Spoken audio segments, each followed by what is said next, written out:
In this video, we'll discover the common mistakes when doing HIIT. HIIT is, beyond doubt, a very effective workout, but to get results, it needs to be done correctly. Most people are not used to pushing themselves as hard as necessary for HIIT, especially for a workout that is as short as 7 to 10 minutes, because it's extremely uncomfortable. That's why many people often start making mistakes during their workouts, which can easily sabotage their efforts and diminish their results. Here's a look at some of the most common mistakes to avoid when doing HIIT. Opting for longer workouts. Essentially, a HIIT session can last anywhere from 4 to 20 minutes, or 30 minutes if stretched to the maximum. If someone is able to push beyond that, then that is not an achievement. What it does mean, however, is that the person is not pushing himself hard enough during high-intensity periods. It's a common error to go for longer sessions during HIIT. The whole point is to push your body to the maximum limit during high-intensity periods. This will automatically make your sessions shorter as the body will be too exhausted to work anymore. Not warming up.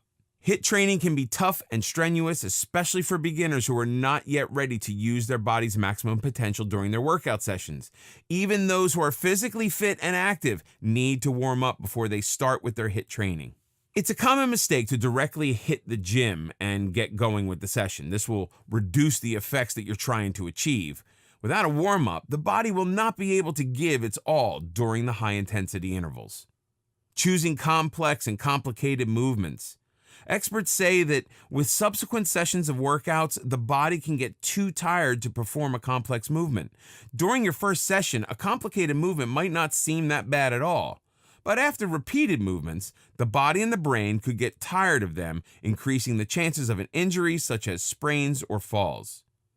Instead, it's advised to choose the movements for HIIT workouts that are easier to perform, without having to put too much thought into which body part goes where and which muscle to stretch more often than the other.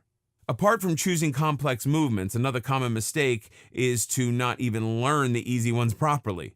As simple as a movement might be, unless you're performing it right, it's not going to be effective. It's always good to give your mind and body a chance to master a movement first before you start training faster. Not paying attention to recovery intervals. This is one of the most common mistakes during HIIT, to reduce the resting or recovery intervals in an attempt to make it tougher. This is the wrong idea. The recovery period is as important as the high-intensity interval, if not more. This is the period where the muscles pay off what is called an oxygen debt. They receive the oxygen that they were deprived of as the workout proceeded and led up to their fatigue. Once they get the oxygen back, they can work just as hard in the next high-intensity period. If ample recovery time is not taken, then muscles are only partially ready for the next hard work. Not being intense enough.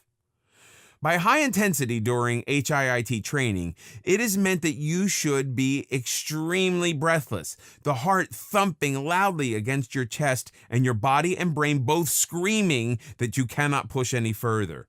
If this does not happen to you during your high-intensity intervals, you are making the same mistake as many others, not going hard enough.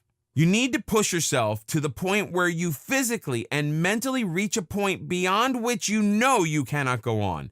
Only then will your HIIT workout be a success. Most HIIT training sessions involve movements and exercises that are natural and easy. They make the workout more effective and also reduce the chances of injury. Lifting weights can also be part of a high-interval training session, but these weights should not be too heavy. The easier they are to lift, the better. Diet and clothing matters. As good as it might look, wearing clothes that are too tight are only going to bother you during your workout. It's important to invest in proper gym clothes that are made of a breathable material. Do not trap sweat against your skin and leave you itchy. It's also necessary to wear proper trainers for your sessions. In terms of nutrition, first and foremost is to stay hydrated. Drink ample water well before your workout session starts because it's about to get sweaty.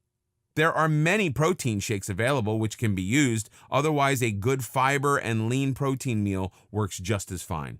Having said that, it's best to be done eating at least an hour before your session. It's a common error to eat right before working out and not pay attention to what you eat either. Fruits and vegetables just before working out are not going to be very helpful. Not staying determined enough. The last thing your body needs to hear is, "You can't do it." Yet it hears this a lot during HIIT training. HIIT can be very tough and demanding. It can make the body feel more exhausted than ever, so it's common to give up. It will feel hard and impossible, and the negative thinking will only make it worse. But sticking to it will allow you to reap some great benefits. Doing HIIT too often. Boasted by the great outcome and the result of HIIT training can lead to the mistake of overdoing it, such as trying to do it every day. This is not good for the muscles at all. The maximum frequency of a HIIT session should not be more than twice or thrice a week. This is to allow ample recovery time to the body so that it is all set up for the next round. This is primarily why many people have begun to prefer this over long everyday sessions of low-intensity workouts. It does not demand too much time from their busy routines. Choosing the wrong timing.